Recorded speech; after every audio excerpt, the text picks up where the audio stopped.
The Grand Canyon is one of the most breathtaking natural wonders on Earth. Stretching 277 miles long, up to 18 miles wide, and over a mile deep, it attracts nearly 6 million visitors every year. But beneath its stunning beauty lies a sobering truth. The Grand Canyon is also one of the most dangerous tourist destinations in America. This is the history of Falls into the Grand Canyon, a documentary about the hidden dangers of one of our most beloved national parks. Since the Grand Canyon became a national park in 1919, over 900 people have died within its boundaries. While many of these deaths were from natural causes like heart attacks or heat stroke, a significant number were falls. Some were accidents, some were suicides, and some remain mysteries that may never be solved. The first recorded accidental fall death at the Grand Canyon occurred in 1925. Just 6 years after it became a national park. But falls had been happening long before records were kept, back when the canyon was still wild and largely unexplored. What makes the Grand Canyon so deadly? It's a combination of factors that create the perfect storm of danger. First, there's the sheer scale of the place. The canyon's immensity is difficult to comprehend until you're standing at the edge. The average depth is 1 mile over 5,000 feet straight down. At certain viewpoints, you're looking at a fall that would last several seconds before impact. There is no surviving a fall like that. Second, the geology itself is treacherous. The rock at the rim is often crumbly sandstone and limestone that can give way without warning. What looks like solid ground can be an overhang with nothing beneath it. The edges are eroded and unstable, constantly being worn away by wind, rain, and the freeze-thaw cycle. Third, many of the most popular viewpoints have no guardrails. The National Park Service has deliberately kept large sections of the rim barrier-free to preserve the natural experience. This means that at many spots there is literally nothing between you and a mile-long drop except your own judgment. And fourth, there's human behavior. People do incredibly risky things at the Grand Canyon. They climb over barriers for photos. They walk backward while taking selfies. They go off-trail to find that perfect untouched viewpoint. They get too close to the edge, trying to see the bottom. They underestimate the danger, because it looks so beautiful. Let's talk about some of the most notable falls in Grand Canyon history. In 1992, 38-year-old Greg Austin Gingrich was at the South Rim with his family, horsing around near the edge. Witnesses say he was pretending to fall, jumping toward the rim and pulling back at the last second, a joke to scare his daughter. On one of these jumps, he slipped. He fell 400 feet to his death while his family watched helplessly.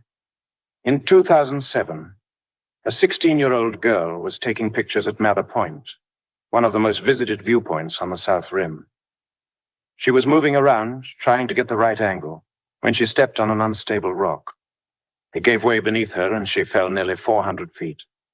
Her body was recovered the next day. In 2012, a Japanese tourist died after stepping off a bus and immediately walking to the canyon's edge at the Grand Canyon Skywalk, a glass-bottomed horseshoe-shaped bridge that extends over the canyon. He climbed over a railing and jumped, falling to his death in what was ruled a suicide. In 2015, a college student from California fell 350 feet to his death after he and friends had been drinking and went to Pipe Creek Vista to watch the sunset. Witnesses said he was standing near the edge when he lost his balance. Alcohol is involved in a disturbing number of Grand Canyon deaths. In 2018, a man filming a promotional video near the edge backed up to get a wider shot and stumbled off the rim, falling to his death. His camera captured his final moments. In 2019, 3 people died in falls at the Grand Canyon in just 8 days, an unusually concentrated cluster of tragedies. One was a tourist from Hong Kong who was trying to take photos and apparently stumbled. Another was a man who fell while the park was looking for the first victim.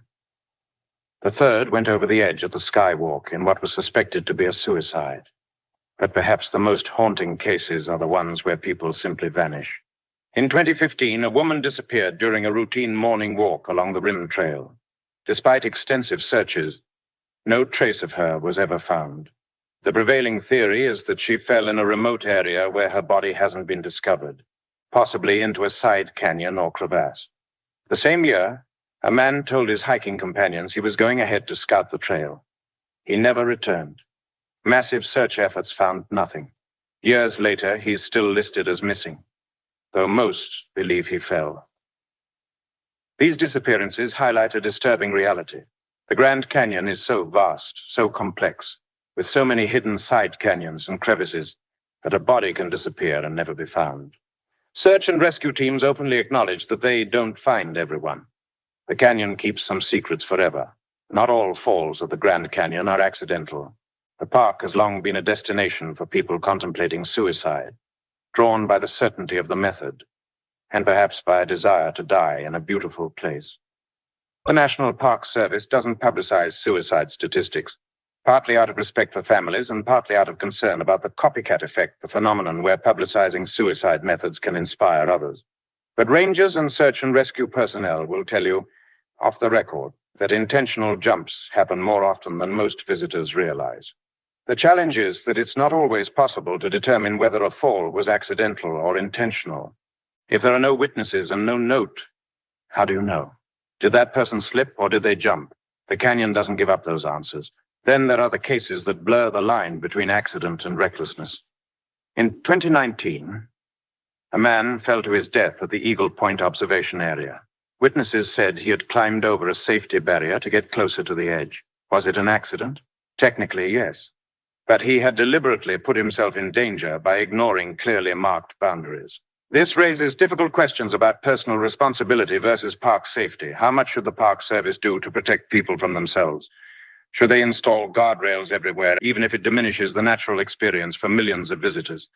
Or should adults be expected to exercise common sense and accept the consequences if they don't? The Park Service has tried to find a middle ground. They've installed barriers at the most popular viewpoints, especially those frequented by families. They've posted warning signs.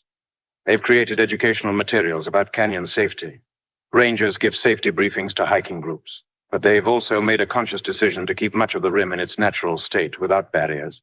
Their philosophy is that part of experiencing the Grand Canyon is experiencing its wildness, its danger, its power.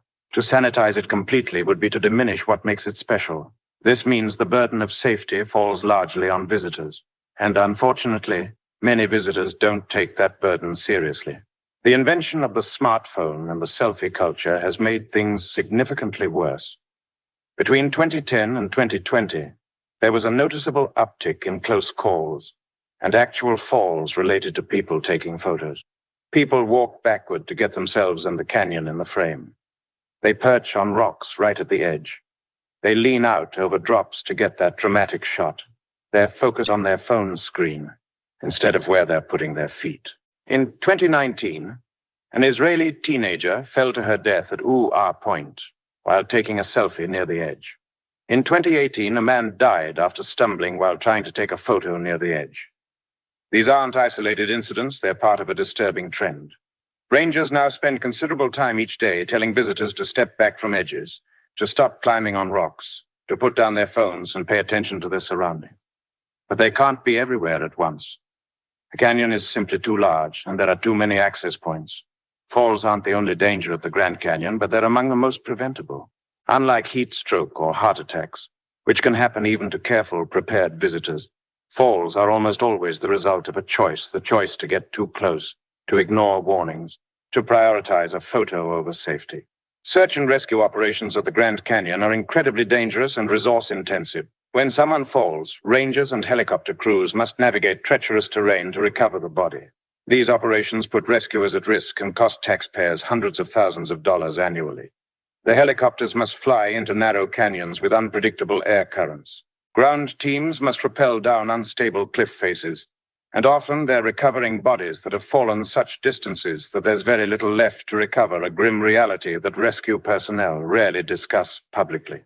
Some falls happen in areas so remote or treacherous that recovery operations are deemed too dangerous.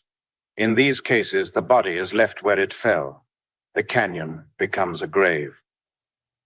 So, what's the current toll? How many people have actually fallen to their deaths at the Grand Canyon? The exact number is difficult to pin down because record keeping has varied over the decades, and the Park Service groups falls together with environmental deaths in many of their statistics. But researchers who have combed through historical records estimate that somewhere between 65 and 100 people have died from falls since the park's creation in 1919. That might not sound like a huge number over more than a century, but consider that each one represents a person who went to experience beauty and wonder and never came home. Each one represents a family destroyed, witnesses traumatized, and rescuers who carry those images with them forever. And those are just the confirmed deaths. The true number, including people who fell and whose bodies were never found, is likely higher. The Grand Canyon will always be dangerous. That's part of what makes it magnificent. The danger is inseparable from the beauty. You can't have one without the other. But most of these deaths are preventable. They require nothing more than common sense, respect for the environment, and a willingness to prioritize safety over that perfect photo or that thrilling rush of adrenaline from standing at the very edge. The rules are simple. Stay on designated trails. Don't climb over barriers. Watch where you're stepping. Keep a safe distance from edges.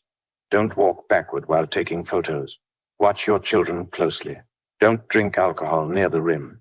If it feels dangerous, it probably is. These aren't complicated guidelines, but year after year, people ignore them. And year after year, people fall. There's something about the Grand Canyon that makes people lose their sense of caution. Maybe it's the beauty that distracts them. Maybe it's the vastness that makes them feel small and invincible at the same time. Maybe it's the crowds that create a false sense of security. Surely, if all these people are here, it must be safe. But the canyon doesn't care about any of that. The canyon has been here for millions of years, carved by patient erosion into something sublime and terrible. It will be here millions of years after we're gone. To the canyon, we are nothing. We are ephemeral. We are just another grain of sand worn away by time. That's a humbling thought. And perhaps it's a thought more visitors should carry with them as they stand at the rim, looking out over one of nature's most spectacular creations. The Grand Canyon is not a theme park. It's not designed for your safety. It's a raw, wild place where nature still has the power to kill you if you're not careful. That's what makes it real. That's what makes it matter. So if you visit the Grand Canyon, by all means, take your photos. Enjoy the view. Feel the awe and wonder that has drawn humans to this place for thousands of years. But respect the edge, because one small mistake, one moment of carelessness, one miscalculation is all it takes. The canyon is beautiful. The canyon is magnificent. The canyon is eternal. And the canyon is unforgiving.